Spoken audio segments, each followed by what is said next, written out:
چلو ملک صاحب السلام علیکم. جی. ملک صاحب بتائیں جی آپ کے ساتھ یہ کیا واقعہ پیش آیا اور کس طریقے سے آپ کو انہوں نے اریسٹ کیا، حالانکہ ایف آئی آر میں آپ کا نام نہیں ہے؟ دیکھیں جی، یہ جب گھر میں آئے تو ان کے پاس نہ تو سرچ وارنٹ تھے، نہ ہی ان کے ساتھ لیڈیز پولیس تھی. میں نے پولیس سے 2 باتیں ڈیمانڈ کی کہ مجھے سرچ وارنٹ دکھایا جائے، میرے گھر میں آپ گھس رہے ہیں، اور دوسرا آپ کے پاس لیڈیز پولیس نہیں ہے. یہ دو باتیں پوچھنے کا جو ثواب ہے یا اجر ہے، اس کے نتیجے میں یہاں ہوں. اچھا، تو مجھے یہ بتائیں کہ آپ کے گھر سے کن کن لوگوں کو گرفتار کیا گیا؟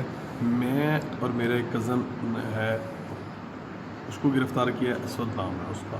اور باہر سے روڈ سے ایک شخص عام شہری جو ہے وہ ویڈیو بنا رہا تھا، موبائل ویڈیو، اس کو بھی گرفتار کیا گیا. آپ کے گھر سے کوئی نامزد ملزم ایف آئی آر میں جو نامزد نہیں؟ ملزم نہیں ہے. جو نامزد ملزم ہے ان میں سے کوئی بھی وہاں نہیں تھا، اور نہ ہی میں نامزد ہوں اس ایف آئی آر میں، نہ ہی دوسرا. ٹھیک ہے.